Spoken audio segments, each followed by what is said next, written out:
Hello, chemistry students. Today we are going to talk about the mole hole. And this is from Miss Ahrens. When she was subbing for me last semester when I was home on maternity leave, she showed the students this concept, which is more visual. Dimensional analysis is more like a higher level calculation. And this mole hole is like a way to visualize it using kind of the pun on the mole being a rodent. So the mole hole is exactly what it sounds like. There's this hole here, and we picture this being the ground, okay? And so the mole is going to be underground, and what we're going to have is in between, on our way up and way down into the mole hole, we're going to have mass on this side, and we're going to have particles over here, which particles is that 6.02 times 10 to the 23rd. And mass is either going to be that atomic mass from the periodic table or the molar mass from the periodic table. Okay, so if this is your given number in particles, okay, so particles goes over here, represented particles goes over here, grams is over here for mass. Okay, and the idea of this is if you start out with your given number is a representative particle and you need to go to moles, you're going to divide when you go down. Okay, so when you go down the mole hole, down means divide. And then if you want to go from moles to grams, you would multiply when you go up out of the mole hole. Okay, so this is multiplying. Okay, so if you want to start out with grams, maybe your given number is 15 grams and you want to go to moles, you would have to divide when you go down on this side. And then to get out of the mole hole, to get to represented particles, say your given number is moles, you would have to multiply to get out. So every time you go up, you're multiplying. Every time you go down, you're dividing. And even if you have a three-step problem, like the lecture 4 was talking about, if we start out with represented particles and we want to go down to grams, you would start out here with, 15 atoms. You would divide by your moles, by the 6.02 times 10 to the 23rd, and then you would multiply by your atomic mass. Okay, so it's just kind of a little visual map of the type of math that you need to do. Okay, so let's do a problem. Let's say that we start out with 22.3 grams of calcium oxide.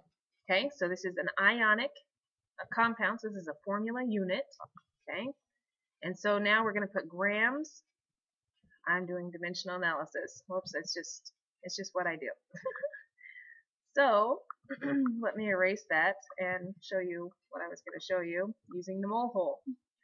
Okay, so we have 23 grams, and so using the mole hole, we know if we need to get to moles, we need to divide. So you would have to divide it by, since this is a compound, the molar mass. Okay, so you would calcium plus oxygen.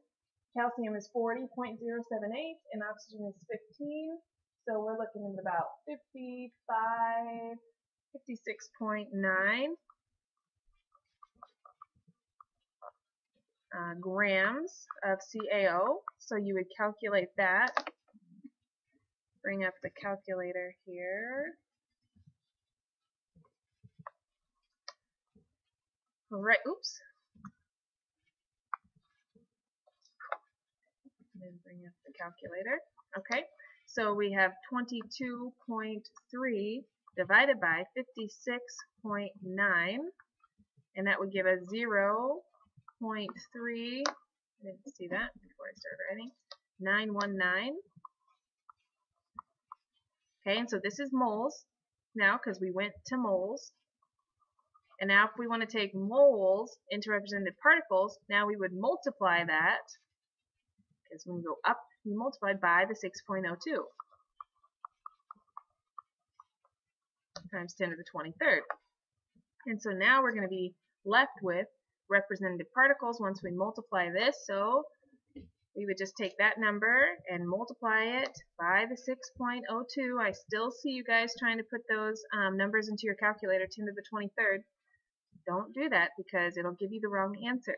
Use correct mathematical manipulation, which is taking the numbers and multiplying or dividing and then subtracting or adding the exponent. So in this case, the exponent is 0, so we're going to add 23 to 0. So our answer is going to be, we need 3 sig figs, it looks like. So 2.36 times 10 to the 23rd, and it's represented particles. So since we started out with this ionic compound, it's going to be calcium oxide formula units. Okay, on a test, this right answer here is going to be worth 1 point. The correct scientific notation and sig figs, all of that is going to be worth 1 point. Then the correct unit is also going to be worth 1 point. So make sure that you are figuring out what these units are and using the correct particle. Is it an atom? Is it an ion? Is it a molecule? Etc. Okay, so that is how you use the mole hole. And of course, we could do a smaller problem. We could just go from grams to moles, or from moles to grams. Let's say we have 12.3 moles of calcium ions. I'm stuck on calcium today, apparently. Okay, to go to grams, we have to multiply. Okay, so then you would just times it by, since it's just calcium, we use the atomic mass, so it would be 40.078. Okay, so 12.3 times 40. So we would clear this, and so we would do 12.3 times 40.078. So we get 492 grams of calcium ions. Okay? So just a little multiplication problem here. So this is what you would need to remember if you do not want to use the dimensional analysis concept. Okay? And that's all for today. Our next lecture is going to be over converting mass to volume. So get all of this work done so you can learn about that. Have a great day. Bye.